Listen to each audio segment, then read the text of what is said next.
श्री राधे श्याम।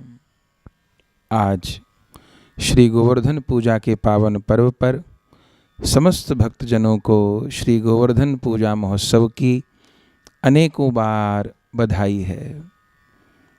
आज श्री गोवर्धन पूजा का दिन है। आज ही हमारे प्राणधन ठाकुर जी ने श्री गिरिराज जी की पूजा की है।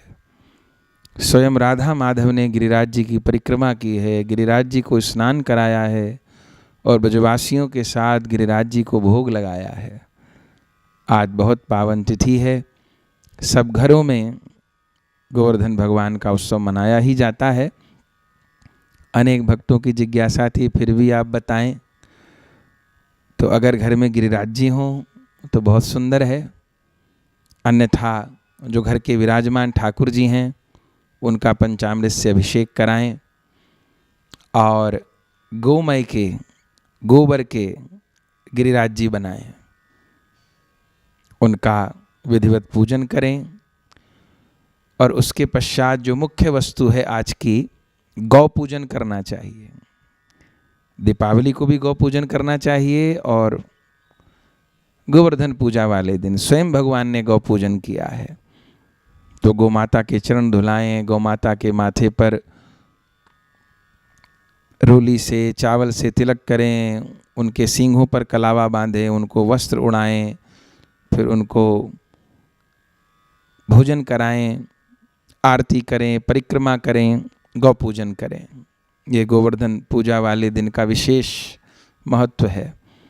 फिर ठाकुर जी के स्नान श्रृंगार और फिर ठाकुर जी को मुख्य भोग लगाने का दिन है। भोग तो वैष्णवजन प्रतिदिन ही लगाते हैं, पर भोग लगाएं।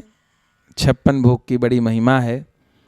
हम लोग कथा में सुनते हैं कि 7 दिन तक ठाकुर जी ने भोजन नहीं किया गिरिराज लीला में। जब गिरिराज जी उठा के रखे तो अष्टायाम सेवा में एक दिन में प्रभु को 8 बार भोग लगता है, तो 8 सत्य 56 बार भोग नहीं लगा। तो वैष्णव लोग 56 भोग लगाते हैं। तो घर में भोग रखने हैं तो छोटे छोटे डौनों में भोग लगा सकते हैं, बर्तन है तो उनमें लगा सकते हैं। और डौने लेने हैं तो पत्ते वाले, प्लास्टिक वाले, कागज वाले डौने नहीं। और अन्यथा बर्तन है, कटोरियां हैं इतनी, तो वो रख सकते हैं, नहीं तो पत्ते वाले डौने रख सकते हैं। उसमें सब सामग्री 56 सामग्री करने में कोई ज़्यादा कठिनाई नहीं होगी। सब प्रकार के फल अलग अलग डौनों में अमनिया कर लीजिए, सब प्रकार की मेवा अलग अलग डौने में पधरा लीजिए। और फिर रसोई में जितनी सामग्री बन जाए, जितना मीठा उपलब्ध हो, उस सब को अलग अलग पात्रों में रख के ठाकुर जी के सामने विराजमान करिए। और रसोई में जो मुख्य बनाने की वस्तु है, पूरी, पुआ, कचौड़ी, ये तो हैं ही। सब सब्जियों को मिला करके साग बनाना, जिसको अन्नकूट का भी साग बोलते हैं, कढ़ी बनाना आवश्यक है, चावल बनाना आवश्यक है, पुआ बनाना आवश्यक है। और एक मूंग, जो कि ठाकुर जी ने मूंग का नाम स्वयं लिया है भागवत जी में, पंचयंताम विविधा पाकः सूपान्तः पायसादयः। तो साबुत मूंग भिगो करके या सिद्ध करके मूंग का भोग लगना चाहिए, साबुत चने का भोग लगना चाहिए, खीर बनानी चाहिए और दही की सामग्री कोई जरूर भोग लगनी चाहिए। और दूध की सामग्री भगवान को भले औंटा हुआ दूध है या उसकी रबड़ी सिद्ध करके भोग लगाइए। और फिर इसके अलावा तो जो इच्छा है, भोग लगाने का ही दिन है, भोग लगाइए। और ये जो गिरिराज जी का 56 भोग होता है, ये खुले में ही अर्पण होता है।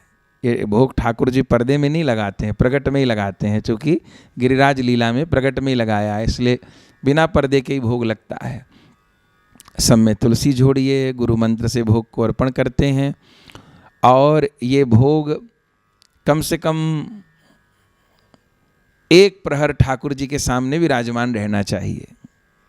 माने लगभग 2.5 से 3 घंटे ये सामग्री ठाकुर जी के सन्मुख रहनी चाहिए। 1 प्रहर प्रभु भोग आरोगते हैं, पान का बीड़ा, जल की झारी।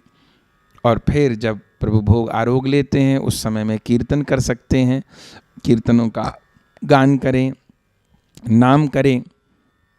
फिर ठाकुर जी को तिलक करना चाहिए और आरती करनी चाहिए। आटे का आरता बना करके, आटे में हल्दी मिला करके आटे का 7 दीपक का 5 दीपक का आरता बनाते हैं, फिर उसको रोली से मंडित कर लेते हैं, सजा लेते हैं और फिर आरता करना चाहिए और फिर भोग उसार के सबको वितरण करना चाहिए। जो गिरिराज जी का भोग प्रसाद होता है वो सबसे पहले गोमाता को देना चाहिए और फिर जो भी संत वैष्णव जन उपलब्ध हों उनको कराते हुए, जहाँ तक संभव हो वितरण करते हुए स्वयं प्रसाद ग्रहण करना चाहिए। तो सब लोग खूब आनंद पूर्वक गिरिराज जी का उत्सव मनाइए। सबको बार बार गिरिराज उत्सव की बहुत बहुत बधाई है। श्री राधे श्याम।